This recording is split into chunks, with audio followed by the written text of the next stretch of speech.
దేవుని వాక్యాన్ని చదువుదాం. దేవుని మాటలు మనము ధ్యానం చేద్దాం.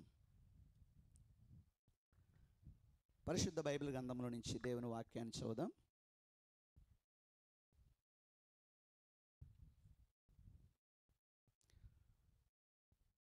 అపోస్తలుల కార్యముల గ్రంథం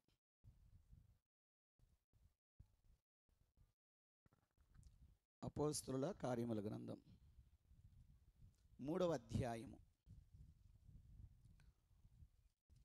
అపోస్తలుల కార్యముల గ్రంథం 3వ అధ్యాయము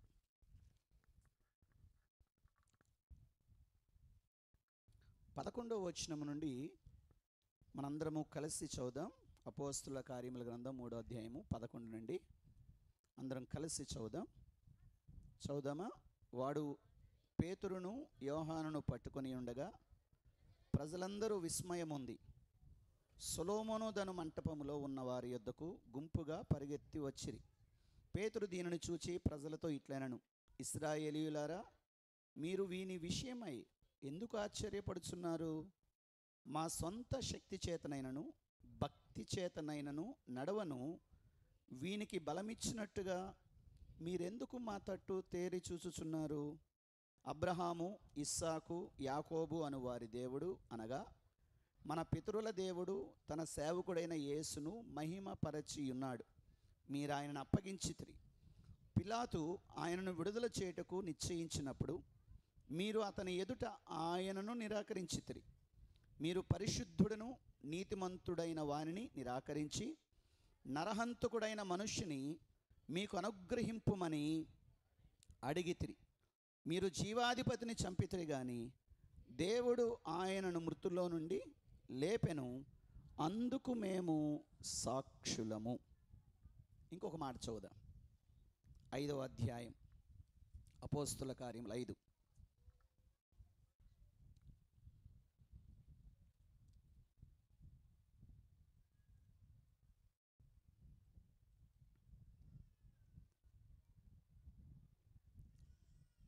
ఐదవ అధ్యాయము 27వ వచనం, 27, 28 చదువుదాం.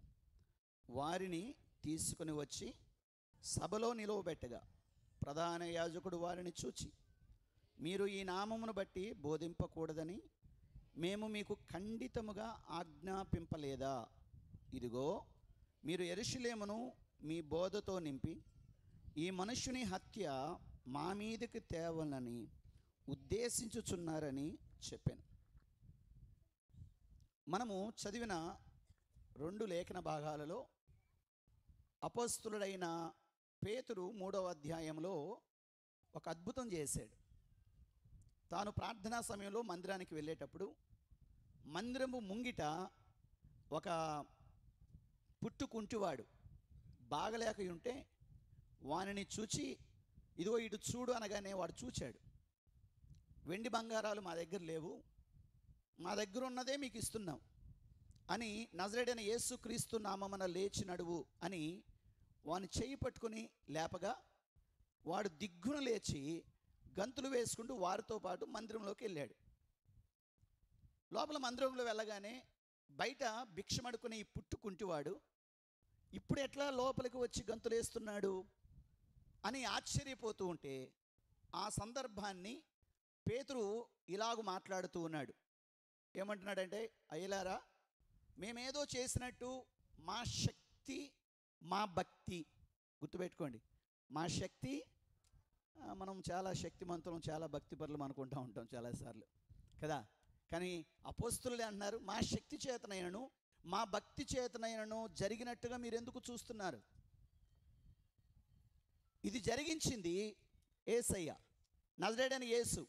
ఆ యేసును మీరు చంపారు, మీరు హత్య చేశారు, పిలాతుకు అప్పగించారు, జీవాధిపతిని చంపారు. అయితే ఆయన ఇప్పుడు తిరిగి లేచి ఉన్నాడు, దానికి మేము సాక్షులము అంటున్నాడు. అంటే యేసయ్య గురించి తాను ఏమైతే చూచాడో ప్రధాన యాజకులు, శాస్త్రులు ఆ రోజు గుడ్ ఫ్రైడే దినాన ముందు రోజు సిలువేయాలని కేకలు వేసి ఆ రోజు రాత్రి ప్రొద్దున యేసయ్యను సిలువకు అప్పగించినప్పుడు అక్కడ ఉన్న వారందరినీ కూడా శిష్యులు కూడా చూచారు. ఈరోజు అదే మనుషులు ఇక్కడ ఒక ఆశ్చర్యకరమైన కార్యాన్ని చూస్తూ ఇది ఎలా జరిగింది అని ఆశ్చర్యపోతున్నప్పుడు ఇది ఆ యేసయ్యే చేశాడు. ఏ యేసయ్య? మీరు కొన్ని దినాల క్రితం ఏ యేసును చంపారో ఆ యేసయ్యే ఈ అద్భుతం చేశాడు. అంటే ఇక్కడ ఏం చేస్తున్నాడంటే పేతురు యేసయ్య యొక్క హత్యను, ఆ ఆరోపణను వారిపైన మోపుతున్నాడు. మోపడమే కాదు, వాస్తవానికి వాళ్ళే కదా సిలువ వేయాలని కేకలు వేసింది. అందుకని మళ్ళా తర్వాత రోజు వారు మందిరంలోకి వెళ్ళినప్పుడు అక్కడ వాళ్ళని పట్టుకొని, అక్కడ కూడా వాక్యం చెప్తుంటే పట్టుకొని, మీరు యేసయ్య నామాన్ని ప్రకటించకూడదు అని గట్టిగా చెప్పి వారిని విడిచిపెట్టారు. అయితే వారు యేసయ్యని గురించే చెప్తున్నారు. మళ్ళా తీసుకొచ్చి, మేము చెప్పలేదా యేసయ్యని గురించి మాట్లాడొద్దు అని? ఇప్పుడు ఎందుకు మీరు మాట్లాడుతూ ఉన్నారు అని ఒక మాట అన్నారు. ఆ మనుషుని హత్యను మేమే చేసినట్టుగా మా పైన ఎందుకు నేరారోపణ చేస్తున్నారు అంటున్నారు వాళ్ళు కూడా. అంటే పేతురు మాట్లాడిందైనా, వాళ్ళు అర్థం చేసుకున్నదైనా సంగతి ఏమంటే, మేమే యేసయ్యను చంపాము. అది వాళ్ళకి చంపారు కానీ ఒప్పుకోవడానికి ఇష్టం లేదు. వాళ్ళు నిజంగానే కేకలు వేసి ఆ రోజు యేసయ్య చావాలని కోరుకున్నారు కానీ ఈరోజు అయితే ఒప్పుకోదలుచుకోలేదు. దాంట్లో మాకేం సంబంధం లేదన్నట్టుగా ఉన్నారు. దేవుని బిడ్డలారా, ఈరోజు మనము జాగ్రత్తగా ఒక విషయాన్ని జ్ఞాపకం చేసుకుంటూ ఉంటే, ఆ రోజు మనం లేం కదా. 2000 సంవత్సరాల క్రితం జరిగినటువంటి సంఘటన ఇది. మనం ఎవరూ లేం. ఆ రోజు చాలామంది ఆయన పైన నేరారోపణ చేశారు.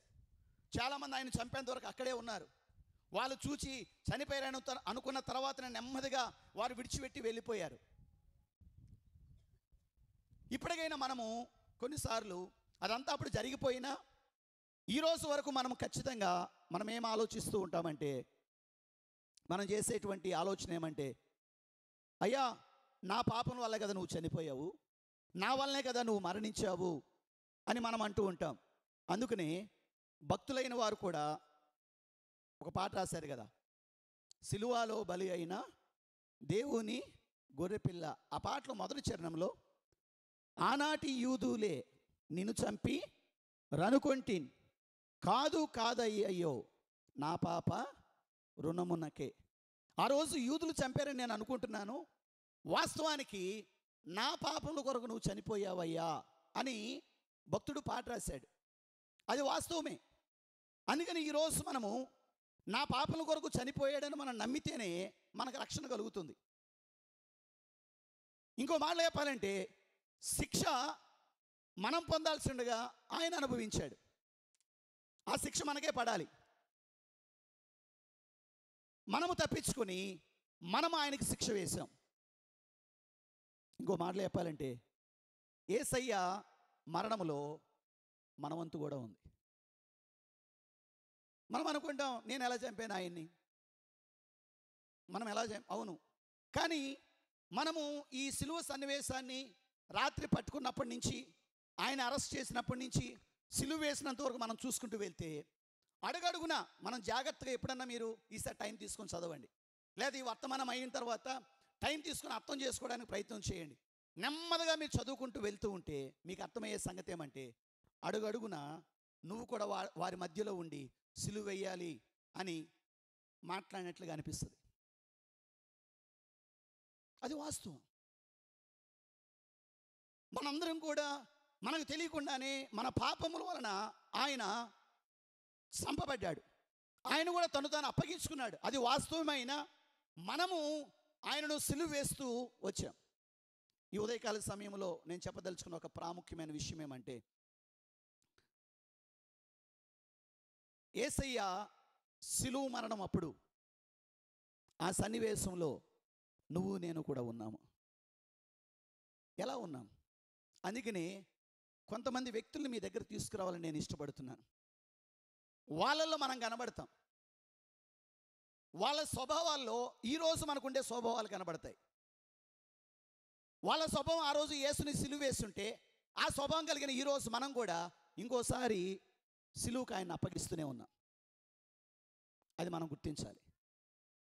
లేకపోతే మనం ఎన్నడే కానీ సరిగా గ్రహించలేం. దేవుని బిడ్డలారా, మనందరం కూడా జాగ్రత్తగా మనము ఈ మాటలు ధ్యానిస్తూ ఉంటే మనకు అర్థమవుతుంది. కాబట్టి చూడండి, రండి మనము నెమ్మదిగా 1 by 1 మనం ముందుకెళ్దాం, చదువుదాం, లేఖన భాగాన్ని చదువుదాం. ఇప్పుడు రండి. లేఖన భాగాన్ని మనము చదువుదాం. అందుకని మనము వాక్య భాగాన్ని చదివినప్పుడు చూడండి, ఒక మాట చదువుదాం. రోమపత్రిక రండి. రోమపత్రిక 5వ అధ్యాయము. రోమపత్రిక 5వ అధ్యాయము. ఇక్కడ మనము 6 నుంచి 10 వచనాలు మనం చదివితే మన గురించి 3 మాటలు చెప్పబడ్డాయి. ఒకటి, ఏలయనగా మనం ఇంకా బలహీనులము, మనం బలహీనులమై ఉండగా మన కొరకు చనిపోయాడు. తర్వాత మనం కింద చదువుకుంటూ వస్తే మనము ఆయన భక్తిహీనుల కొరకు చనిపోయాడు. భక్తిహీనులు, మనము భక్తిహీనతతో ఉన్నాం, యేసు ఎవరో ఎరుగని స్థితిలో ఉన్నాం. అలాగే మనం కింద చదువుకుంటూ వస్తే 10వ వచనంలో మనం ఇంకనూ శత్రువులమై ఉండగా, అలాగే 8వ వచనంలో మనం ఇంకనూ పాపులమై ఉండగా. అంటే మనము బలహీనులుగా ఉన్నాం, పాపులుగా ఉన్నాం, అలాగే మనం అందరం కూడా శత్రువులుగా ఉన్నాం. మన కోసం చనిపోయాడు. ఇక్కడ మనం శత్రువులము, భక్తిహీనులం అంటే ఆ రోజు చంపింది ఎవరు? శత్రువులు, భక్తిహీనులేగా. ఆ రోజు సిలువేసింది వాళ్ళే కదా. సో ఆ సిలువ సన్నివేశంలో మనం కూడా ఉన్నాం. అవునయ్య, మనం ఎలా ఉన్నాము, ఎవరి రూపేణా మనం ఉన్నాము, వరుసగా మనము లేఖన భాగాలు చూద్దాం. ఇప్పుడు రండి, మొట్టమొదటిగా మార్కు సువార్త 14వ అధ్యాయం. మనము సిలువ సన్నివేశానికి వద్దాం. మార్కు సువార్త 14వ అధ్యాయం. మార్కు సువార్త 14వ అధ్యాయము 1వ వచనం. 2 దినములైన పిమ్మట పస్కా పండుగ అనగా పులియని రొట్టెల పండుగ వచ్చెను. అప్పుడు ప్రధాన యాజకులను, శాస్త్రులను మాయోపాయము చేత ఆయనను ఎలాగూ పట్టుకుని చంపుదమా అని ఆలోచించుకుని చుండిరి గాని ప్రజలలో అల్లరి కలుగునేమో అని పండుగలో వద్దని చెప్పుకొనిరి. ఇక్కడ కొంతమంది యాజకులు, శాస్త్రులు, అలాగే పరిసయ్యులు యేసుని అంగీకరించినటువంటి వారు. వీరు యేసయ్య బోధ నచ్చని వారు, యేసయ్యను అనేక రకాలుగా శోధించిన వారు, యేసయ్యను ప్రతిసారి ప్రశ్నించినటువంటి వారు. వీరు ఎప్పటి నుంచో యేసయ్యను పట్టుకోవాలని ప్రయత్నం చేస్తున్నారు. ఏ విషయంలో చిక్కుతాడా ఆయన అడుగుదామని చాలాసార్లు ప్రశ్నలు అడిగారు. అయితే ప్రతి ప్రశ్నకు ఆయన జవాబు ఇవ్వడమే కాకుండా తిప్పి వారికే చెప్పేవాడు. ఇంకా వాళ్ళ దగ్గర ప్రశ్నలు లేవు. అలాంటి వారు యేసయ్యను చంపాలి అనేటువంటి ఆలోచన ఇప్పుడు కాదు, యేసయ్య బోధ చేసినప్పటి నుంచి, అంటే 3.5 సంవత్సరాల ముందు కాలం నుంచి వారు యేసయ్యను ఎలా పట్టుకోవాలని ఆలోచిస్తూ ఉన్నారు. అయితే వీళ్ళకి మంచి ఆఫర్ వచ్చింది. ఏమంటే శిష్యుల్లో ఒకడే వీళ్ళ దగ్గరకు వచ్చాడు. వాస్తవానికి వీళ్ళెవరు? వీళ్ళు సమాజంలో భక్తిపరులుగా కనపరుచుకుంటున్నారు. వీళ్ళు అదే సమయంలో ప్రజలకి భయపడతారు. ఎందుకంటే ప్రజల మధ్య వీరు భక్తిపరులుగా ఉన్నారు. కానీ వారు వాస్తవానికి వేషధారులు. వారిని యేసయ్య వేషధారులుగా ఖండించినట్లుగా మనం లేఖన భాగాలు చూస్తాం. యేసయ్య చాలాసార్లు వారిని గద్దించాడు. వారు ప్రజల ఎదుట అన్నీ చేయాలనుకుంటారు. చూడు, ఒక మాట చదువుదాం. మత్తయి సువార్తకి రండి, 6వ అధ్యాయం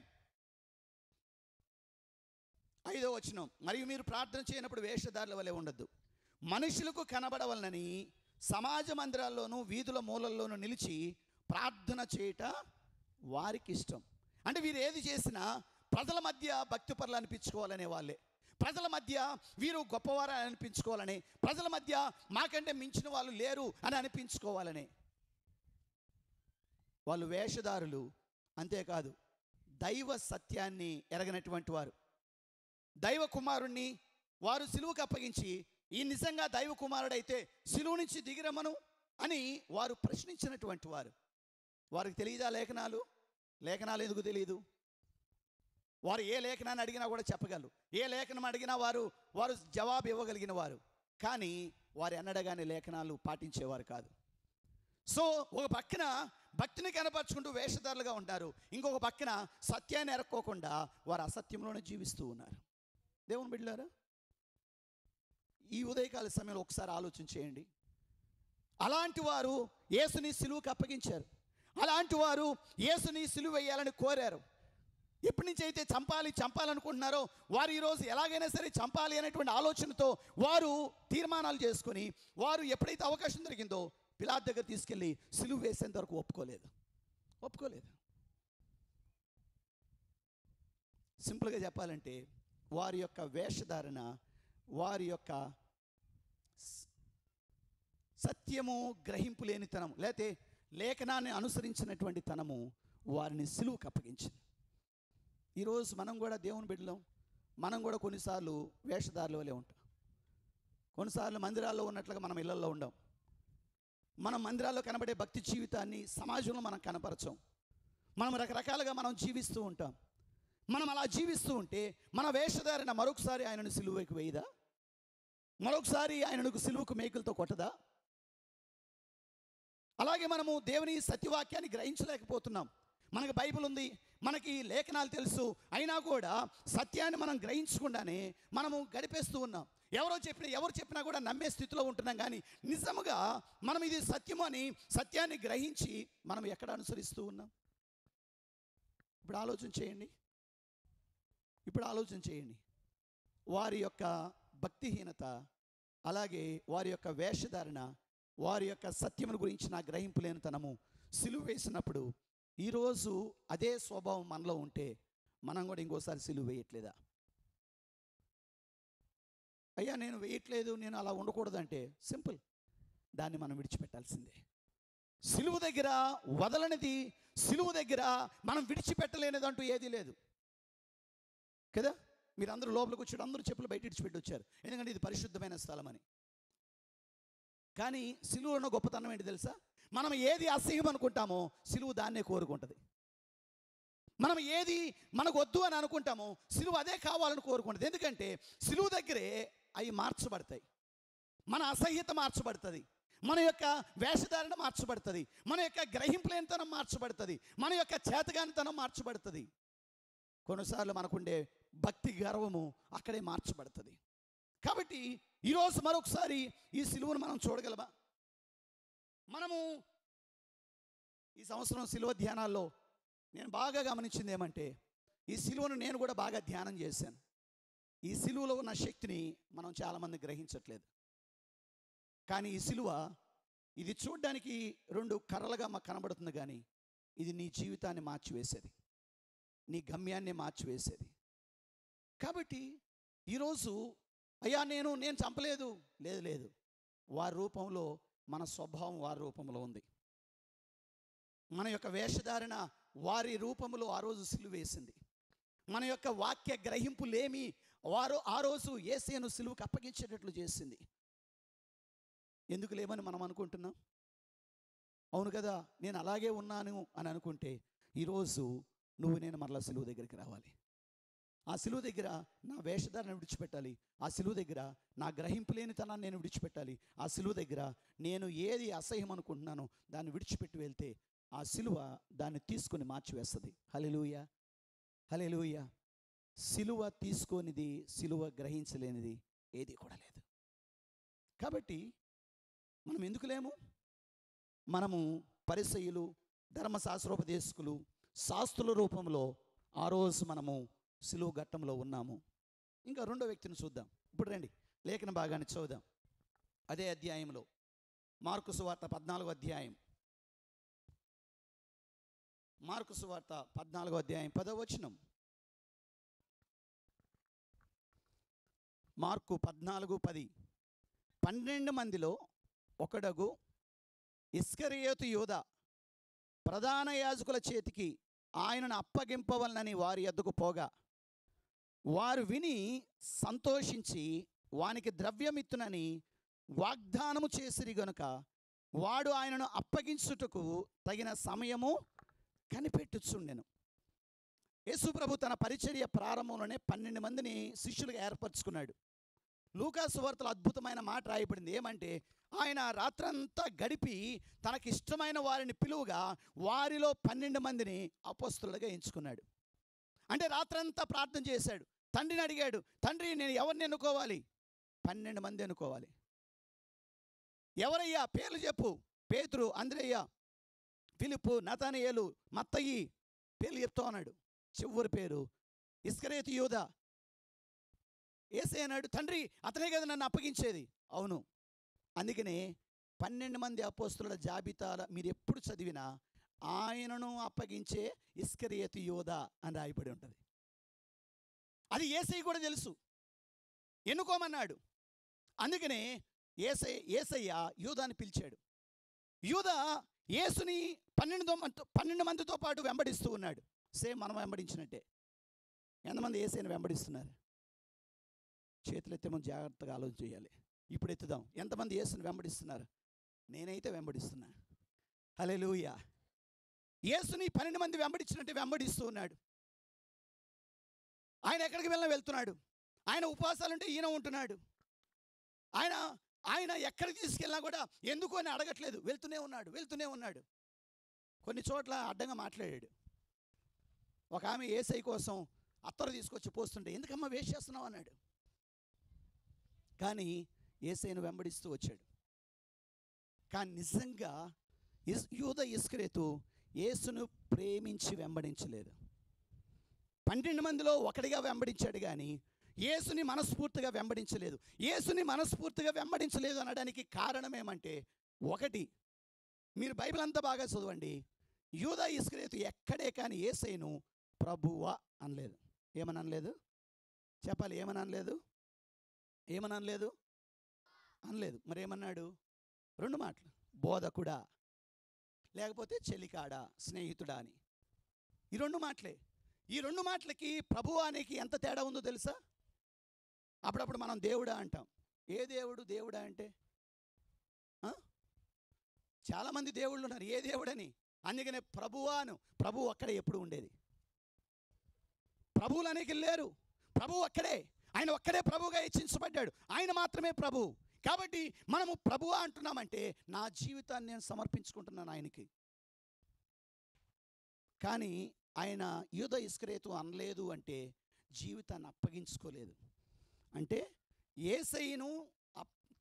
యేసయ్యకు జీవితాన్ని అప్పగించుకోకుండా వెంబడించినటువంటి శిష్యుడు. ఇప్పుడు చెప్పండి, ఎంతమంది మనం అలాగున్నాం? ఎందుకు వెంబడిస్తున్నామో తెలియదు, ఎందుకు యేసు దగ్గరకు వస్తున్నామో తెలియదు. యేసు దగ్గరకు వస్తూ మన ఆలోచన వేరు. ఈయన ఆలోచన ఏంటి? ఎక్కడైనా కూడా డబ్బే. చివరికి యేసయ్యనే పట్టిస్తే ఎంత డబ్బులు వస్తాయని అడిగాడు. బేరం ఆడాడు.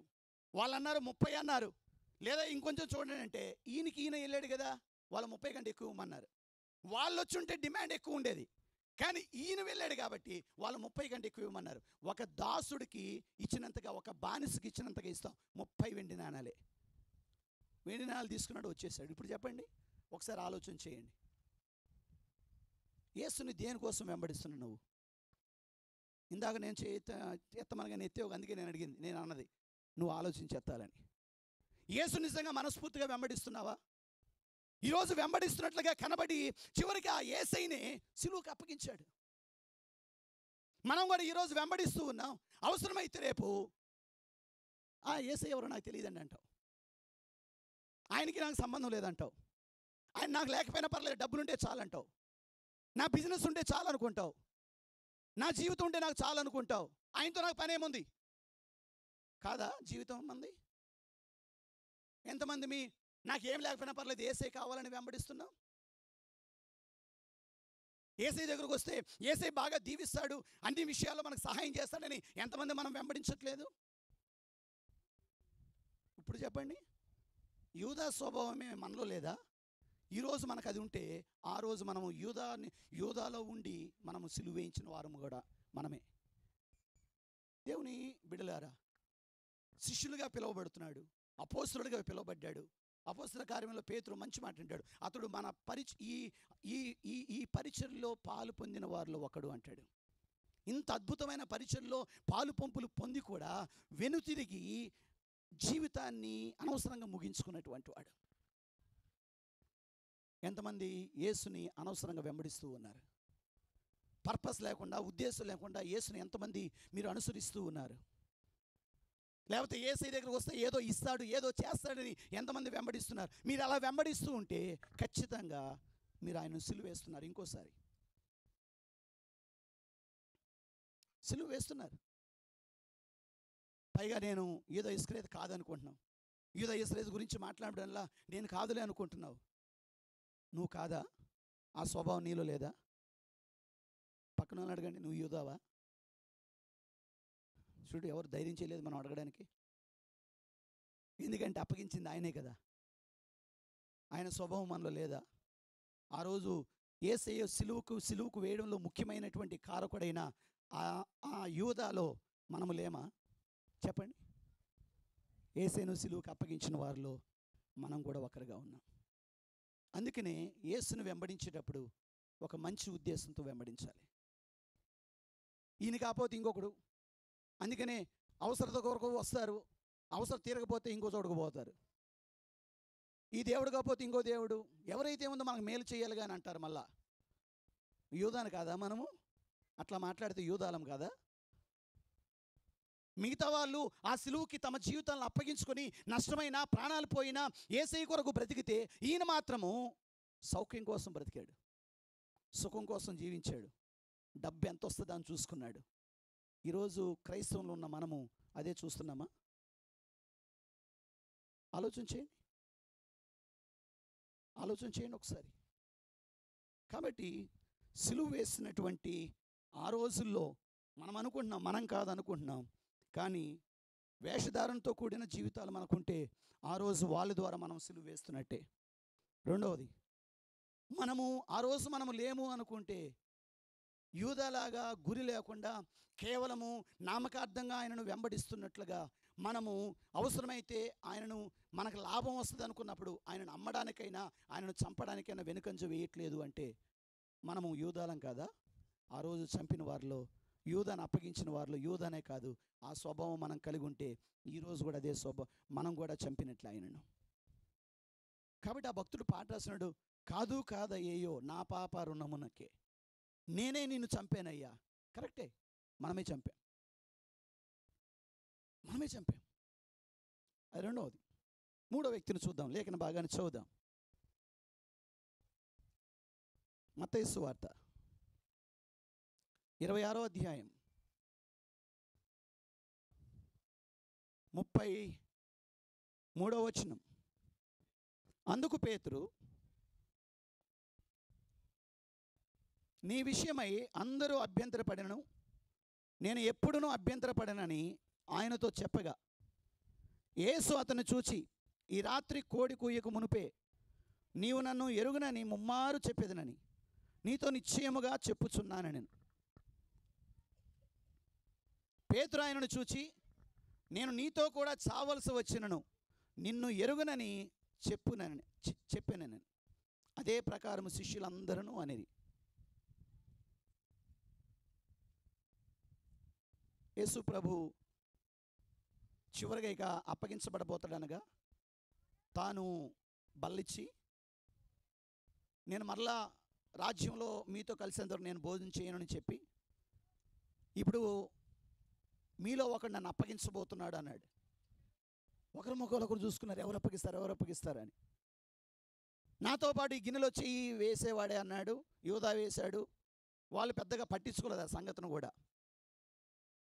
పేతురు జనరల్గా తొందరపడి మాట్లాడతాడు.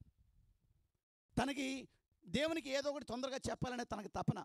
అందుకని అన్నాడు, ప్రభువా ఒకవేళ ఆయన అప్పగిస్తాడేమో, నేనైతే నిన్ను మాత్రము ఎప్పుడు నిన్ను విడిచిపెట్టను అన్నాడు.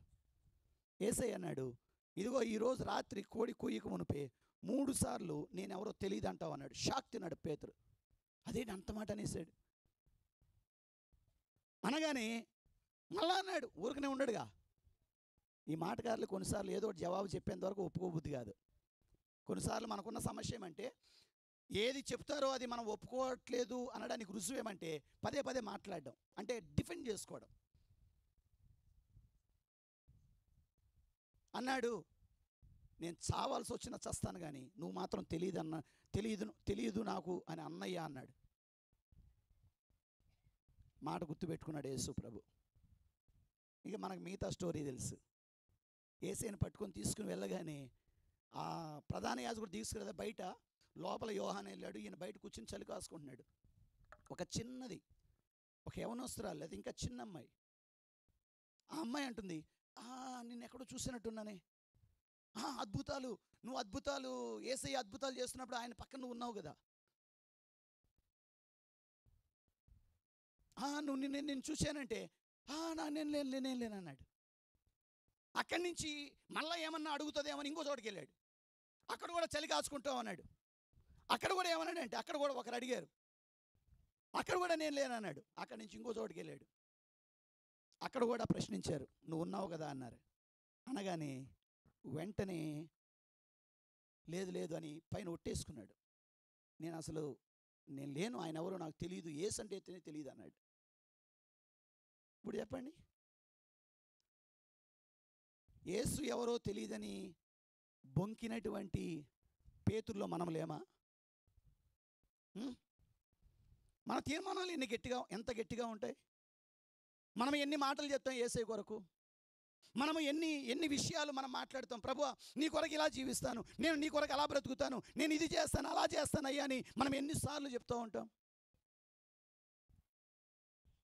కానీ మన పరిస్థితులు, మన అక్కర్లు మనకు వస్తున్నప్పుడు మన మాటలన్నీ వీగిపోతున్నాయి. మనం ఏమీ కూడా ఒప్పుకోం, నాకు తెలియదని అంటాం. యేసయ్యతో పాటు ఉన్నాం.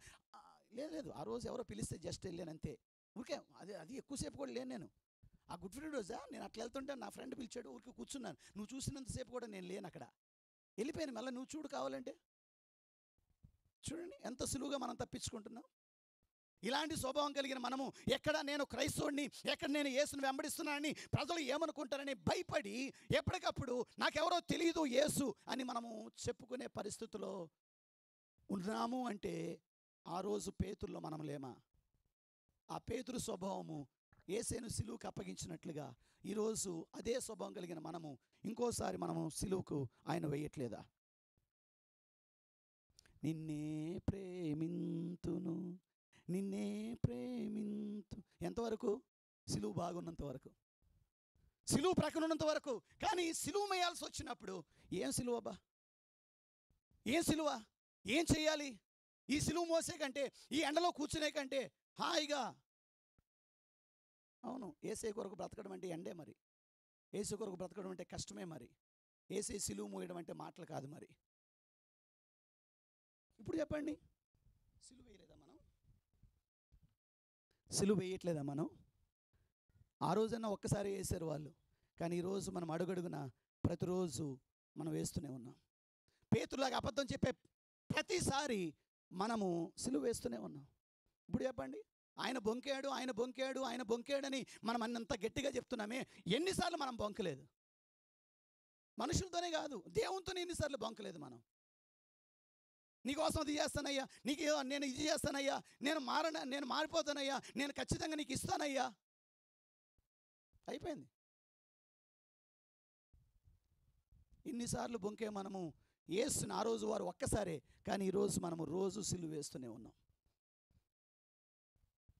పేతురు స్వభావం మనలో లేదా? ఆ బొంకే స్వభావం. కాబట్టి దేవుని బిడ్డలారా, వాళ్ళు చంపారు కాదు, నా స్వభావం ఈరోజు నేను కూడా అదే పని చేస్తూ ఉన్నాను. ఈరోజు నేను అదే చేస్తున్నాను. ఆలోచన చేయండి ఒకసారి. మనం అదేగా చేస్తుంది. గుడ్ ఫ్రైడేకి వచ్చాము, దేవుణ్ణి ఆరాధిస్తున్నాము, కానీ వాస్తవానికి మనం చేస్తున్న పని ఏంటి? పదే మనము సిలువ వేస్తూనే ఉన్నాం. So will move to next person. లేఖన భాగం చదువుదాం, ఇంకో వ్యక్తి దగ్గరికి వెళ్దాం. మత్తయి సువార్త 26వ అధ్యాయం. మత్తయి సువార్త 26 56వ వచనం.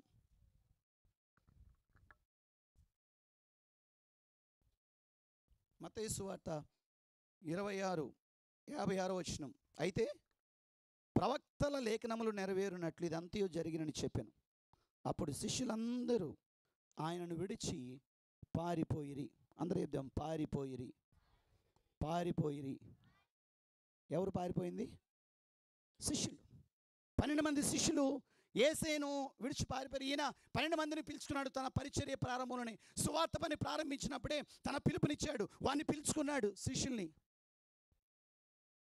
వీళ్ళు ఎంత ఆధిక్యత అంటే, యేసయ్య చేసిన ప్రతి అద్భుతంలో మొదట ప్రత్యక్ష సాక్షులు వీరే, మొదటి ఐ విట్నెస్ వాళ్ళే. 5 రొట్లు 2 చేపలు ఎలా పొంగుతూ వచ్చాయో గంపలో నుంచి వాళ్ళకు మాత్రమే తెలుసు, ప్రజలకు కాదు. ఎందుకంటే మోసుకెళ్ళింది వీళ్ళే. నీళ్లు ద్రాక్షరసంగా మార్చబడినప్పుడు ఆ పనివారితో పాటు యేసయ్య చెప్పినప్పుడు అక్కడే ఉండి అదంతా కన్నులారా చూచారు. ఎట్లా మారిందో వాళ్ళకి తెలుసు. అలాగే బాగలేని వాళ్ళని బాగు చేసినప్పుడు, లేకపోతే అనారోగ్యంతో ఉన్న వాళ్ళని స్వస్థపరిచినప్పుడు వారందరి జీవితాల్లో ఎలా మేలులు జరిగాయో కన్నులారా చూచిన వారు. ఈరోజు మనం యేసుని నమ్ముకున్నాం. ఎన్ని సాక్ష్యాలు చెప్పండి, మీరే చెప్తారు కదా. ఎన్ని అద్భుతాలు జరిగాయి, ఎన్ని మేలులు జరిగాయి, ఎన్ని కార్యాలు జరిగాయి, ఎన్ని చెప్తాం మనము చాలా వాటికి ప్రత్యక్ష సాక్షులం మనం. బట్ అయినా కూడా మనము శిష్యుల్లాగా సందర్భాన్ని బట్టి పారిపోతూనే ఉన్నాం. చూడండి, యేసయ్యకి అవసరమైన పరిస్థితుల్లో దూరంగా వెళ్ళిపోతున్నారు. ఈరోజు చెప్పండి, అసలు శిష్యుడు అంటే నేను వెంబడించేవాడు, నేను వెంబడిస్తానయ్యా అని చెప్పినటువంటి వాళ్ళు ఈరోజు విడిచిపెట్టి వెళ్ళిపోయారు. ఎంతవరకు వెళ్ళారంటే చివరికి వారు సొంత పాత పనులు చేసుకోవడానికి వెళ్ళిపోయారు. అట్లాంటి వాళ్ళని వెంబడించే వాళ్ళు ఫాలోవర్స్ అనరు. ఫాలోవర్ అంటే ఏంటో తెలుసా? ఫాలోవర్ అంటే నష్టమైనా, కీడైనా, లాభం లేకపోయినా, లబ్ధి కలగకపోయినా, ఫలితం వాళ్ళు ఊహించినట్టు లేకపోయినా చివరి వరకు యేసును వెంబడించడం, అది ఫాలోవర్ అంటే. మనం యేసుని ఏ రోజైతే నేను బాప్తిజం తీసుకుంటాను అని మనం ఎప్పుడైతే నీటిలో మునిగి నేను దేవుని బిడ్డగా అవుతున్నానని ఆ రోజు చెప్పిన 5 ప్రశ్నలు మీరు గుర్తుపెట్టుకోండి. దానిలో ఒక ప్రశ్న చెప్పనా? నేనే కదా బాప్తిజం ఇచ్చింది. ఒకటి చెప్పనా? ఎన్ని కష్టాలు వచ్చినా, ఎన్ని ఇబ్బందులు వచ్చినా యేసు ప్రభుని విడిచిపెట్టగా జీవితాంతము ఆయననే వెంబడిస్తావా? ఏం చెప్పావు నువ్వు? ఏం చెప్పావు? అవును కాదు, వెంబడిస్తాను. ఇప్పుడు చెప్దాం, వెంబడిస్తాను. ఎన్నిసార్లు వెంబడించావు? సంవత్సరంలో ఎన్నిసార్లు ఆయనను వెంబడిస్తున్నావు నువ్వు? వెంబడించడం అంటే నీకు అనుకూలత ఉన్నప్పుడు వెంబడించడం కాదు. ఇప్పుడు చెప్పండి, ఎప్పుడు వెంబడిస్తున్నావు? క్రిస్మస్ కనబడిన వాళ్ళు ఈరోజు కనబడుతున్నారు కొంతమంది. సారీ టు సే దిస్, బాధపడద్దు. క్రిస్మస్ కనబడిన వాళ్ళు ఈరోజు కనబడుతున్నారు, మళ్ళా బాధపడద్దు. ఆలోచించే, నేను ఫాలోవర్ అనుకుంటున్నావు కదా, యేసుని వెంబడించే వ్యక్తిని, నేను యేసుని సిలువ వేయట్లేదు అనుకుంటున్నావు కదా. రోజు వెంబడిస్తానని చెప్పిన నీవు ఎన్ని రోజులైంది వెంబడించాయనని? ఎన్ని రోజులైంది ఆయన ప్రేమించి? ఎన్ని రోజులైంది ఆయన మాటలు చదివి? ఎన్ని రోజులైంది ఆయన పాటలు పాడి ఆరాధించి? ఎన్ని రోజులైంది? మనమా ఫాలోవర్స్? దేవుని బిడ్డలారా, ఇప్పుడు చెప్పండి, కాదా? నేను కాదా సిలువ వేస్తుంది? ఆ రోజు శిష్యులు పారిపోయి ఒక్కరోజే సిలువ వేశారు. ఈరోజు నేను రోజు సిలువ వేయట్లేదా? అంటే నువ్వు అనుకున్నంత ఈజీ కాదు పాస్టర్ బతకడం. అవును, బతకడం కష్టం, నాకు తెలుసు. నీకంటే ఎక్కువ నన్ను నలగొడతాడు దేవుడు. ఎందుకంటే నీకు నేర్పించాలి కదా. నీకు నేర్పించాలంటే నాకు అనుభవం ఉండాలి. మీకు తెలియని సంగతి ఏమంటే, దేవుడు ఎప్పుడు కూడా పాస్టర్ నల్లగొట్టి మీకు నేర్పిస్తాడు, మిమ్మల్ని నల్లగొట్టడు. నన్ను నల్లగొట్టి మీకు నేర్పిస్తాడు. కాబట్టి ఇక్కడ అనుభవించేది నేనే, నాకు తెలియకుండా ఏముండదు. నేను నల్లగొట్టబడుతుండే, ఆ శ్రమ ఏంటో నాకు తెలుసు. అయ్యా నీకేం తెలుసు, నాకు ఎన్ని అప్పులు ఉన్నాయి, నీకు ఇంకా 10,000, 1,00,000, 2,00,000, నాకు 20 లక్షల అప్పు ఉంది. ఎట్లా వస్తుంది నిద్ర? నిద్రపోతున్నా, నాకేం, ఎందుకంటే నా అప్పు కదా, అది చర్చ కోసం చేసిందే. ఎందుకు తెలియదు? వాళ్ళ పడే మాటలు నాకు తెలియదా? డబ్బులు తీసుకున్న వాళ్ళు అనరా? అంటారు, వెరీ గుడ్. పడ్డం కూడా నాకు తెలియాలి కదా. కాబట్టి ఇప్పుడు వెంబడించాలని తీర్మానించుకుంటే వెంబడించాల్సిందే, కష్టమైన నష్టమైన. అయ్యో మమ్మల్ని కూడా పట్టుకుంటే మమ్మల్ని కూడా సిలువేస్తారని ఒక్కరి దరిదాపుల్లో దగ్గర కూడా కనపడకుండా వెళ్ళిపోయారు. మీకు సంగతి తెలుసా? సిలువ వేసినప్పుడు కూడా దగ్గర లేరు. ఎందుకోసం అంటే యోహాను సువార్తలో చాలా స్పష్టంగా సిలువ దగ్గర ఉన్నది 5 ఎంతమంది? ఎవరెవరు? 4 మరియాస్. అంటే ముగ్గురేలే, ఒక మరియా పేరు లేదు, ఒక శిష్యుడు యోహాను మాత్రమే. 5 మంది, 12 మందిలో ఒకడు చచ్చిపోయాడు. మిగతా 11 మందిలో 10 మంది ఏమయ్యారో తెలియదు.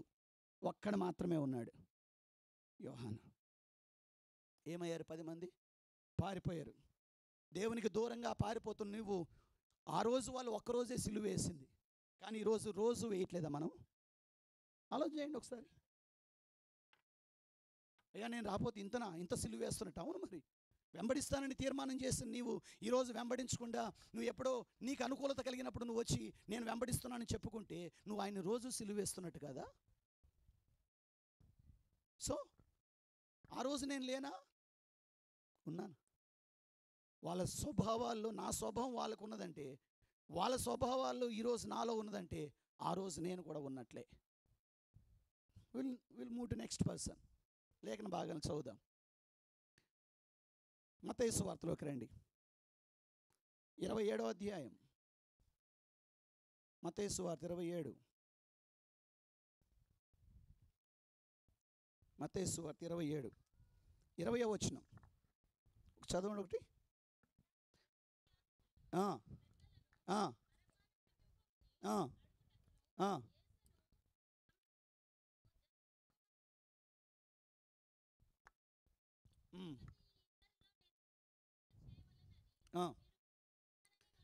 అడుగగా బరబ్బానే చాలు.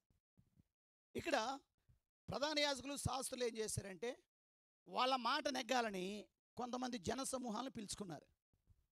అంటే కొంతమంది పోగు చేసుకున్నారు జనాల్ని.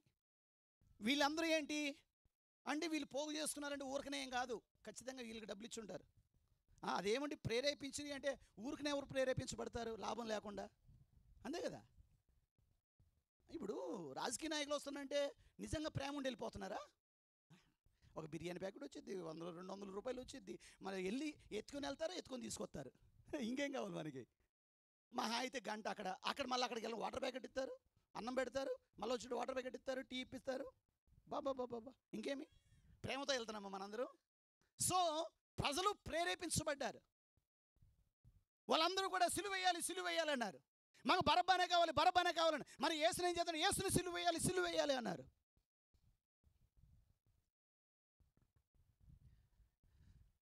ఇప్పుడు చెప్పండి, మనం ఎంతమంది మీ ప్రేరేపించబడుతున్నాం అసత్యం వైపు? ప్రేరేపణలకు ఎంత సులువుగా లొంగుతున్నాం. ఎవరేం చెప్పినా ఊగొడతాం మనం. అది సత్యమా సత్యం కదా ఆలోచన చేయం. అది ఎంతవరకు వాస్తవం అనేది ఆలోచన చేయం. లేకపోతే దేవుడు ఏం చెప్తున్నాడు, లేఖనం ఏం చెప్తుందని మనం ఏనాడు ఆలోచన చేయం. ఊరికే నమ్మేస్తాం, ప్రేరేపించబడతాం. కాదా? అంటే సులువుగా మనలో మలచబడే స్వభావం ఉంటే మనలో స్థిరత్వం లేదు. We are not enough stable to stay for Jesus, to love Jesus.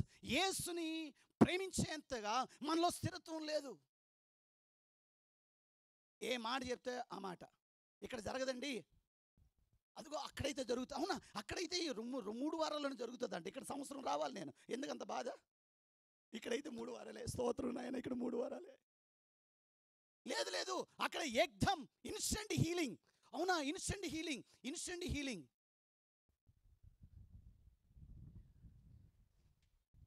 పరిగెత్తట్లేదా? టీవీలో ఇంటే పరిగెడతాం. చూసావు పోస్టర్ అతికిచ్చేశారు, అంజూరపు పండుగ. పరిగెడదాం. రేపు ఉంది పరిగెట్టేది, రన్ ఫర్ జీసస్. పరిగెడతారు మన వాళ్ళు. చర్చికి రాళ్ళు కానీ రన్ ఫర్ జీసస్లో ఉంటాం మనం. చర్చిలో పరిగెట్టడం కష్టం కదా, రోడ్ల పైన అయితే సులువు పరిగెట్టడం మనకి. రన్ సులువుగా మోసపరచబడుతున్నాం, సులువుగా అసత్యం వైపు తిరుగుతున్నాం. ఇప్పుడు చెప్పండి, ఆ రోజు మనం కదా చంపింది. ఏది అసత్యం అంటే ఏది సత్యమో ఒక స్థిరత్వం మనలో ఉందా? ఒక చోట నాటబడ్డామా మనం? ఒక చోట నాటబడే మొక్క ఎప్పుడు వర్ధిల్లుతుంది. అందుకనే నేను మందిరములో ఎలా ఉన్నాడంట భక్తుడు? నాటబడిన పచ్చని ఒలివ చెట్టు వలె ఉన్నాను. నేను నాటబడ్డాను, ఎదుగుతూ ఉన్నాను. నువ్వు నాటబడలే, తిరుగుతున్నావు. తిరిగే ప్రతిసారి ఇసులు వేస్తున్నావు. స్థిరత్వం ఏది మనలో? దేవుని బిడ్డలారా, మనం చాలాసార్లు స్థిరమైన మనస్సులు మనకు లేవు. మన దేవుణ్ణి హత్తుకుని వెంబడించగలిగే మనసులు మనలో లేవు. యేసు కొరకే ఏది ఏమైనా నేను ఆయన కొరకు నిలబడతాననేటువంటి మనసులు మనలో లేవు. ఎటు తూగులాడుతూ ఉంటే అటు తూగులాడుతూ ఉంటాం. ఆ రోజు కేకలేసింది వాళ్ళే అనుకుంటున్నామా? మనం కాదా? ఆ కేకలేసిన వాళ్ళు మనం లేమా? అదో కేకలు వేసిన వాళ్ళు మనం లేమా? పైగా వాళ్ళే వేస్తారని మనం అనుకుంటున్నాం. కానీ ఆ స్వభావం ఈరోజు మనలో ఉందంటే, ఈ గుడ్ ఫ్రైడే కూడా మనం కూడా యేసుని మనలో సిలువ వేస్తున్నాం. మనము సిలువ ప్రత్యక్షను ధ్యానించడానికి వచ్చాం, కానీ మనము సిలువను వేయడానికి రాలేదు. We are not here to crucify Jesus, but we are here to experience the revelation of crucifixion. సిలువ యొక్క ప్రత్యక్షతను అనుభవించడానికి మనం వచ్చాం, కానీ యేసును సిలువ వేయడం కోసం కాదు. ఓకే, ఇంకా ఉన్నారు, వెళ్దాం, ముందుకు వెళ్దాం. అయిపోలేదు కదా, వెళ్దాం. నెక్స్ట్ మత్తయి సువార్త 27వ అధ్యాయం 27వ వచనం. 27వ వచనం. అప్పుడు అధిపతి యొక్క సైనికులు యేసును అధికార మందిరంలోనికి అందరినీ సమకూర్చిరి. ఇంకో బ్యాచ్ చాలమ్మా. ఇంకో బ్యాచ్ ఎవరంటే సైనికులు. ఎవరిల్లు? వీళ్ళ పనేమంటే, ఒక శతాధిపతి ఉంటాడు, ఆయన కొంతమంది సైనికులను అప్పగిస్తాడు. వాళ్ళు యేసును సిలువ వేసుకుని తీసుకెళ్ళాలి. ఒకటి తక్కువ 40 కొరడ దెబ్బలు కొట్టిన వెంటనే సిలువ మోయించుకుంటూ తీసుకువెళ్ళాలి. అది వాళ్ళ పని. దానికి మించింది ఏమీ చేయకూడదు. అయితే మీరు జాగ్రత్తగా లేఖన భాగాలు చదివితే సైనికులు సొంతంగా చేసిన కొన్ని ఎక్స్ట్రా పనులు ఉన్నాయి. సొంతంగా వాళ్ళు చేశారు. ఎవరు చెప్పలేదు వీళ్ళకి, వాళ్ళే చేశారు. ఏంటది చూడండి. వాళ్ళు సమకూర్చుకున్నారు అందరినీ. ఇంకా చాలామంది సైనికులు పిలుచుకున్నారు. పిలిచి ఏం చేశారు? బట్టలు ఇప్పారు. యేసయ్య పై వస్త్రాన్ని తీసేసి, ఆయన వేసుకున్న వస్త్రాన్ని తీసేసి ఎర్రటి వస్త్రం ధరింపజేశారు. ఏమంటున్నారు? తొడిగించి ముండ్ల కిరీటం పెట్టారు. ముండ్ల కిరీటం పెట్టడమే కాకుండా రెల్లుతో దాన్ని కొట్టారు. అంటే దిగబడాలి కదా లోపలికి. కొట్టారు. కొట్టి ఇప్పుడు ఏమంటున్నారు? మోకాళ్ళు వేశారు. మోకాళ్ళు వేసి, యూదుల రాజా నీకు శుభము. ఈ ఎక్స్ట్రా పనులను ఎవరు చేయమన్నారు? శిక్షలో భాగం అనుకుంటున్నారా ఇవన్నీ? కాదు, ఇవి శిక్షలో భాగాలు కాదు. ఇవి సొంతంగా వాళ్ళకు వాళ్ళు కల్పించుకున్నవి. వాళ్ళు యేసుని మరి ఎక్కువగా హ్యూమిలియేట్ చేయడానికి, అవమానపరచడానికి ఎన్నుకున్న మార్గాలు ఇవన్నీ కూడా. ఇంకొంతమంది అయితే ఉమ్మేశారు ఆయన పైన, కొన్ని సువార్తలు చెబితే. ఇంకొంతమంది అయితే ఆయన గడ్డం పీకారు. కొంతమంది ముసుగేసి కనిపెట్టు ఎవరు గడ్డం పీకారో వీరి గుమ్మడి పండి ఆడినట్టుగా చేశారు వాళ్ళు యేసయ్యతో. ఇప్పుడు చెప్పండి, వీళ్ళు అసలు పిలువబడింది, వీళ్ళ బాధ్యత ఏమంటే కొరడ దెబ్బలు కొట్టాలి, సిలువుకు తీసుకువెళ్ళాలి. కానీ మధ్యలో ఇవన్నీ ఎక్స్ట్రాలు చేశారు. ఏమి క్రూరత్వం, వాళ్ళకి ఏమంత క్రూరత్వం? యేసయ్యకి వాళ్ళకి ఏంటి పొత్తు అసలు? యేసయ్య వాళ్ళకి ఏమీ అన్యాయం చేశాడు చేయడానికి? ఇందాక మనం పాట పాడాం, ఎందుకో నన్ను ఇంతగా నీవు. ఎప్పుడైనా ఆలోచన చేసి ఎందుకు ప్రేమించాడు అసలు? ఏ మంచి మనలో ఉందని ప్రేమించాడు అసలు ఆయన? ఒక్కటి, ఇది నన్ను ఎందుకు ప్రేమించాడని మనం ఎవరమైనా చెప్పగలమా? దీన్ని బట్టి నన్ను ప్రేమించాడని ఒక్కరు మనము లేచి నిలబడి చెప్పగలమా? ఒక్కరు చెప్పలేం మనం. కానీ ఆయన మాట ఎత్తగానే ద్వేషం. ఎందుకు యేసు గురించి పదే చెప్తావు? ఎంతమంది మీ ఇళ్ళల్లో అలా మాట్లాడలేదు? ఎప్పుడు యేసేనా? ఎప్పుడు చర్చేనా? పొద్దుస్తమానం చర్చికేనా మాట్లాడుతున్నారు? చూసారు పురుషులు మీరు కొంతమంది, ఎప్పుడు చర్చేనా? మీరు రారు, వచ్చే వాళ్ళు రానిరు. పరిస్థితులు లాంటి వాళ్ళే మనం వెళ్ళం, ఇంకో నెలనీయం. ఏమంటున్నాం? మళ్ళా ఆటంకపరుస్తున్నాం మనం.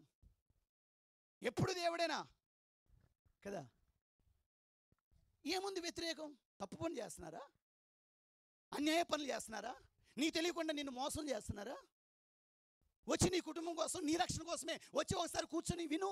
నువ్వు రక్షించబడాలి కదా, ఏడుస్తుంది. నీకు మేలు కలగను కదా, ఏడుస్తుంది ఉపవాసాలుండి. కానీ మనకేమో అవసరం తీరాలి, కానీ ప్రార్థనలు నచ్చవు మనకి. ప్రార్థనలు పెట్టద్దు అసలు, నచ్చవు మనకి. ఊరంతా ఎప్పుడు రాత్రులు అంటే మా కుటుంబస్తులు రోడ్లు వెంబడి తిరగాల. ఫంక్షన్లు తిరిగినప్పుడు లెక్క ఉండదు మనకి, అప్పుడుండదు లెక్క. ఉపవాస ప్రార్థనకి 8:30కి ఇంటికి వెళ్తే తిరిగినట్టు లెక్క మనకి కదా. ఇప్పుడు చెప్పండి, మనం లేమా?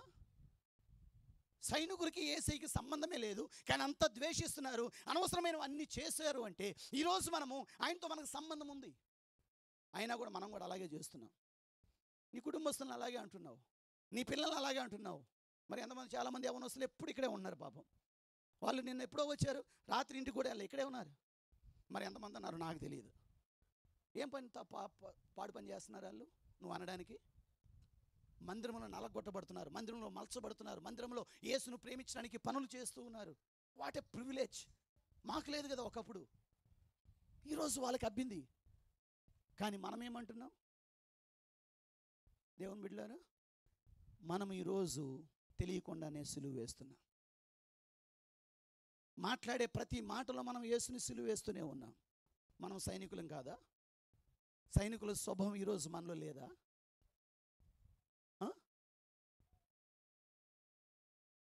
నేనేం ఐఎమ్ ఇన్నోసెంట్, నా కోసం చచ్చిపోయాడు ప్రభువా, నిన్ను ప్రేమిస్తున్నానయ్యా. నువ్వు చేసింది జ్ఞాపకం చేసుకో.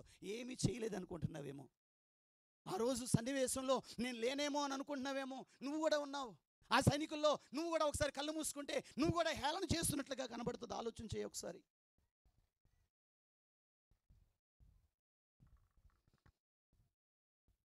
పాట ఊరికే రాయలేదు ఆయన భక్తుడు. అందుకని పూర్వకాలం భక్తులు వేదాంతంతో రాశారు. వేదాంతంతో కూడిన పాట అది. ఆనాడు యూదులు కాదయ్యా చంపింది, నేనయ్యా నిన్ను చంపింది. ఆ రోజు నేనున్నాను, వాళ్ళ స్వభావాల్లో నేను కూడా ఉన్నాను. చూద్దాం చివరిగా ఇంకొక ఆయన ఉన్నాడు, ఆయన కూడా చూద్దాం. లేఖన భాగాన్ని చూద్దాం. లూకాసు వార్తలోనికి రండి. 23:39. ఉరేలాడి తీయబడిన నేరస్తులలో ఒకడు ఆయనను దూషించుచు, నువ్వు క్రీస్తువు కదా, నిన్ను నీవు రక్షించుకొనుము, మమ్మను కూడా రక్షించుమని చెప్పాను. ఇక్కడ మీకు మొన్న ఆల్రెడీ ధ్యానాల్లో చెప్పాను. మొత్తం ఆ రోజు సిలువకు సిద్ధంగా ఉన్న దొంగలు 4. ఎంతమంది? ఒకరు బరబ్బా, దొంగగాని దొంగ యేసయ్య. ఎందుకంటే ఆయన దొంగ పనులు ఏం చేయలేదు, నేరం చేయలేదు, కానీ నేరస్తుడిగా చూపించారు. ఇక 3, 4 ఇద్దరు దొంగలు, అటు ఇటు వేలాడదీయబడిన దొంగలు. దాంట్లో ఒకడు తప్పించబడ్డాడు. ఇప్పుడు మిగిలింది 3. వీళ్ళ 3ని సిలువ వేశారు. ఇప్పుడు ఒకవైపు ఉన్న ఆయన అంటున్నాడు, ఏమయ్యా నీవు మెస్సయ్య అంట కదా. మెస్సయ్య అంటే రక్షకుడు, యూదుల్ని రోమా ప్రభుత్వం నుంచి విడిపిస్తాడనే నమ్మిక కలిగి ఉన్నవారు. కాబట్టి వీళ్ళు ఏమన్నారు, వీళ్ళు యూదులే కాబట్టి వీళ్ళకి కూడా తెలుసు, నీ గురించి మేము ఇంతవరకు విన్నాం, నువ్వు రక్షకుడు అంట కదా, నువ్వు కాపాడుకో, మమ్మల్ని కాపాడు అంటున్నాడు. ఏం బాకీ ఉన్నాడు ఆయన నీకు, నిన్ను కాపాడడానికి? ఈరోజు వచ్చి ప్రభువా నన్ను కాపాడయ్యో, నా కుటుంబాన్ని కాపాడయ్యో అంటున్నావు. ఏం బాకీ ఉన్నాడు నీకు ఆయన కాపాడడానికి? ఈరోజు వచ్చి అడిగితే కాపాడాలా నిన్ను? ఈరోజు వచ్చి ఏడ్చేగానే నీకు మేలు చేసేలా అయినా నీకు? మనకున్నది సమస్య అంటే దేవుని మందిరానికి రాము, వస్తే ఏడిపోయాక ప్రభువా ఇన్నాళ్ళు నేను రాలేకపోయాను ఆయన. ఒత్తి అయిపోయింది కదా. రాకుండా ఏడ్చేది దేనికి? ఒత్తి అయిపోతుంది కదా.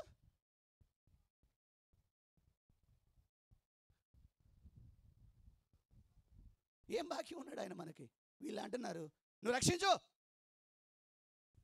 పొగరు మనకి బాగా కదా, రక్షించాలంట. ఇంకో దొంగ అన్నాడు, తిట్టాడు దొంగ. బుద్ధి ఉందా నీకేమన్నా? ఆయన ఎవరు అనుకున్నావు? ఆయన దేవుడు. దైవ భయం లేదా నీకు అన్నాడు. భయపడవా నువ్వు?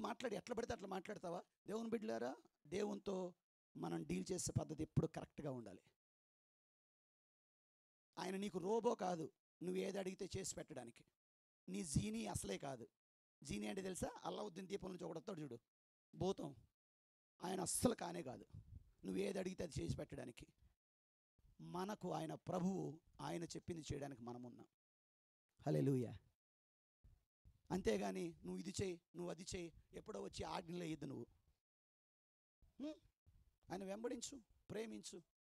కాబట్టి ఇప్పుడు చెప్పండి, దొంగల్లో ఒక దొంగ స్వభావం నాది కూడా కాదా? మనం చేయాల్సింది చెయ్యం. కానీ ఇప్పుడు రక్షణే కావాలి నీకు. ఎట్లా అడగాలి రక్షణ? సిలువు దగ్గర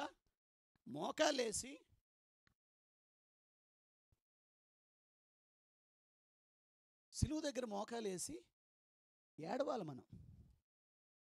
అయ్యా నేను అర్హుణ్ణి కాదు, అసలు నువ్వు ఎందుకు ప్రేమించో నాకు తెలియదు, కానీ ఈ సిలువు నాకు రక్షణ అని నేను నమ్ముతూ ఉన్నాను.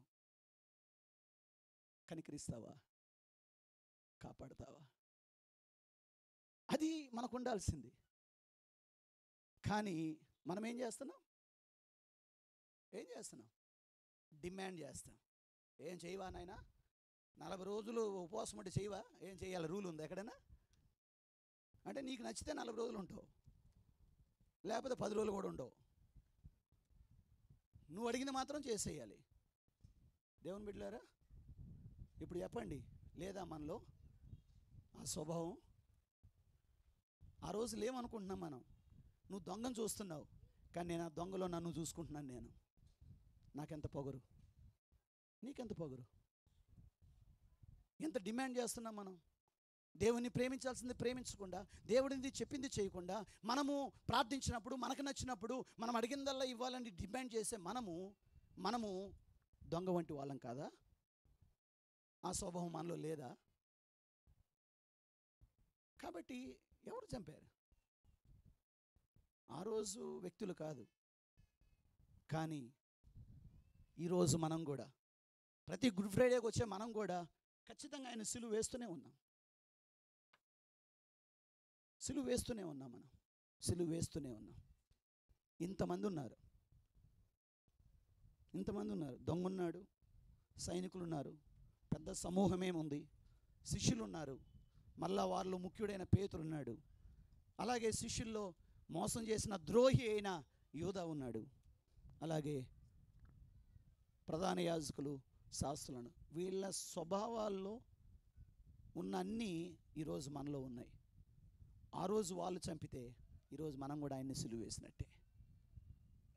అయితే ఈ పిక్చర్లో, ఈ సన్నివేశంలో, ఈ సిలువ సన్నివేశంలో అద్భుతమైన 2 వ్యక్తులు ఉన్నారు. యేసుకు బదులు చూడండి, వాళ్ళిద్దరిని మనము ఒకసారి ఆలోచన చేద్దాం. వాళ్ళిద్దరి గురించి ఇప్పుడు చదువుదానండి, లేఖన భాగాన్ని చదువుదాం. ఇందాక చదివాం కదా, ఒకసారి మళ్ళా చదువుదాం.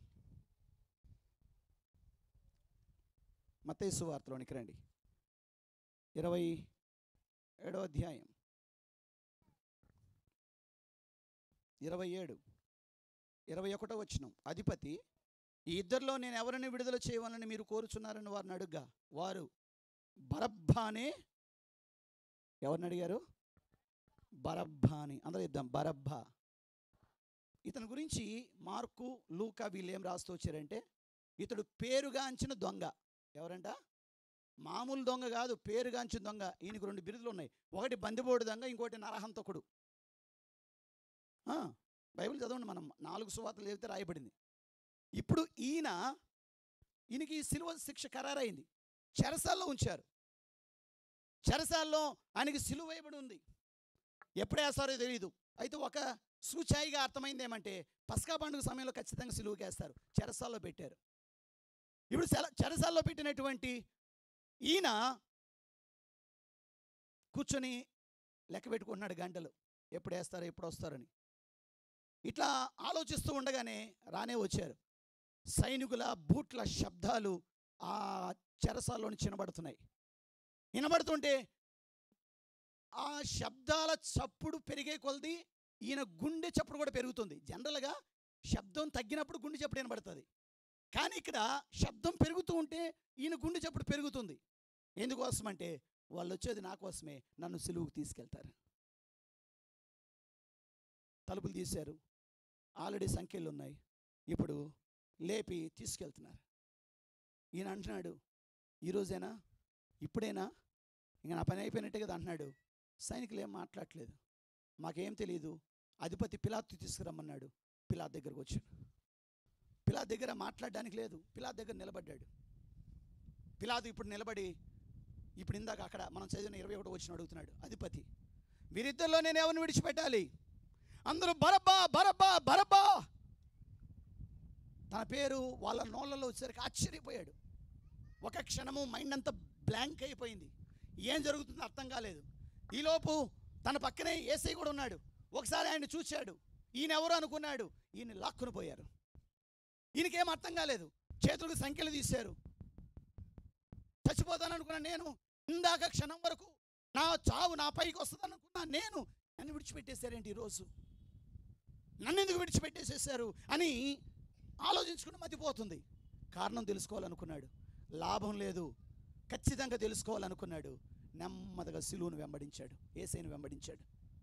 కొండ వరకు వెళ్ళాడు, సిలువ వేశారు, చంపుతున్నారు. ఆయన సిలువలో పలికిన 7 మాటలు విన్నాడు. చివరికి ఆయన్ని చంపబోతుంటే, కాళ్ళు ఇరగొడబోతుంటే అప్పటికే చచ్చిపోయాడని చెప్పగానే ఒక సైనికుడు పక్కలో బల్లిపొట్టు పొడిస్తే రక్తము నీరు కారింది. ఆశ్చర్యపోయాడు, అప్పుడే చచ్చిపోయాడని. అందరూ వెళ్ళిపోతున్నారు, ఈయన అక్కడే ఉన్నాడు. బరబ్బా ఆలోచిస్తున్నాడు, ఈరోజు ఆ సిలువపై నేను వేలాడుతూ ఉండాల్సింది, ఈరోజు నేను అక్కడ ఉండాల్సింది. ఈరోజు నేను కింద ఉన్నానంటే నా బదులు ఆయన ఉన్నాడు కదా, నా బదులు ఆయన వెళ్ళాడు కదా.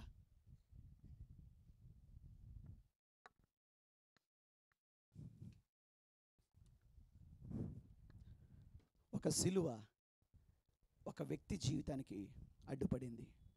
దేవునికి స్తోత్రం ఇద్దామా? చప్పట్లు కొడుతూ దేవుని మహింపరుద్దామా? ఆ రోజు నువ్వు నేను పొందాల్సిన శిక్షకు ఇదే సిలువ అడ్డుపడింది. బరబ్బాకి ముందు ఈ సిలువ వచ్చి నిలబడింది. ఇంకా బరబ్బాకి సిలువ ఎక్కడ? బరబ్బా సిలువ ముందు ఉంటే ఆయనకి శిక్ష, కానీ ఈయన సిలువ వెనకుంటే దాని అర్థం ఏమిటి? ఈయన సిలువను వెంబడించాలని అర్థం. అర్థమైందా? అంటే ఇది కాపాడింది, ఇది రక్షించింది.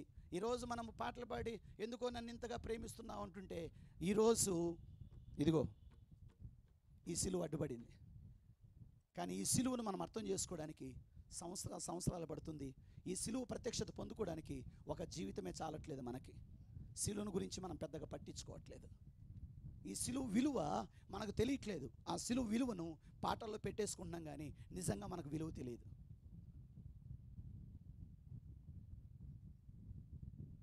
ఈ సిలువే లేకపోయి ఉంటే ఆ రోజు బరబ్బా చచ్చేవాడు. ఈ సిలువే లేకపోయి ఉంటే ఈరోజు మనం చచ్చేవాళ్ళం. కాబట్టి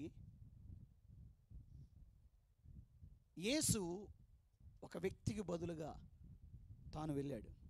ఆ వ్యక్తి ఎవరో కాదు. ఇన్ని స్వభావాలు కలిగి ఆయన సిలువ వేయడానికి అన్ని రీతుల్లో మనం ఉన్నాం కదా, ఆ వ్యక్తి మనమే. ఆ బరబ్బాలు మనమే. చెప్పండి, నేను బరబ్బాని. చెప్పాలి, నేను బరబ్బాని. అవును, నేను బరబ్బాని. బరబ్బాని కాబట్టే సిలువ నన్ను రక్షించింది. నేను బరబ్బాని కాకపోయి ఉంటే నేను సిలువకి ఏలాడాల్సి వచ్చేది. ఎంత కృప! అది కృప అంటే. కృప అంటే సిలువకు నువ్వు ముందుండకుండా సిలువ నీ ముందుండడం కృప. నువ్వు సిలువను వెంబడించడం కృప. హల్లెలూయా. కాబట్టి ఈ సిలువే లేకపోతే ఈరోజు నేను ఇక్కడ ఉండేవాడిని కాదు. ఈ సిలువే లేకపోయి ఉంటే ఈరోజు ఇంత హంగామాతో ఇలాగ దేవుణ్ణి ఆరాధించాల్సిన అవసరం నాకు లేదు. కానీ ఆ సిలువ, కానీ మనం ఇప్పుడు గుర్తు చేసుకోండి, మనకు బదులుగా వెళ్ళిన ఆయనను, మనకి ఆయనకి మధ్యలో అడ్డుపడినటువంటి సిలువను ఎంతమంది గ్రహిస్తున్నాం? ఎంతమందికి సిలువ ఇంకా స్టేజ్ పైన ఎదురుగా కనబడుతుంది? ఎంతమందికి సిలువ అంతరంగాల్లో ఉన్నది? నువ్వు ఇంకా ఇక్కడ సిలువనే చూస్తూ ఉంటే నువ్వు ఇంకా మార్పు చెందాల్సిన అవసరం ఉంది. నీ కన్నులు వెలిగించబడాలి. ఎందుకంటే సిలువ నీ అంతరంగంలో లేకపోతే నీకు రక్షణ లేదు. కానీ సిలువ నువ్వు ఇక్కడే చూస్తూ ఉంటే నువ్వు ఇంకా మార్పు చెందాలి. నీకు ఇంకో గుడ్ ఫ్రైడే కావాలి. అయితే ఇంకొకటి ఉంది ఇక్కడ. యేసుకు బదులు యేసు ప్రభుని సిలువ వేయడానికి తీసుకెళ్లేటప్పుడు అప్పటికే కొరడ దెబ్బలు కొట్టారు. ఆయన పైన అయిపోయింది. ఆయన ఇక పడిపోయాడు. సిలువ భారమైంది. ఆ నిలువు కర్ర స్టౌరోస్ అంటారు నిలువు కర్రని. 150 కేజీల బరువు ఉండేది. దాన్ని మొయ్యాలి అంటే ఆయన అప్పటికే రక్తమంతా పోయింది. ఎలాగూ మొయ్యగలడు? కింద పడిపోయాడు. శతాధిపతి చూస్తూ ఉన్నాడు ఇదంతా. శతాధిపతి ఎవరిని అడిగే పనిలే. యవనస్తులు కనబడితే ఎవరు బలంగా ఉన్నారు మొదటి లైన్లో? సునీల్ చూపిస్తున్నాడు, నా పక్కనే ఉన్నాడు, ఆయన బలంగా ఉన్నాడు, ఫిలిప్ బలంగానే ఉన్నాడు. శతాధిపతి కళ్ళు పడ్డాయి ఒక కుర్రోడు పైన. ఎవరో కుర్రాడు? కురేనీయుడైన సీమోను పైన పడ్డాయి.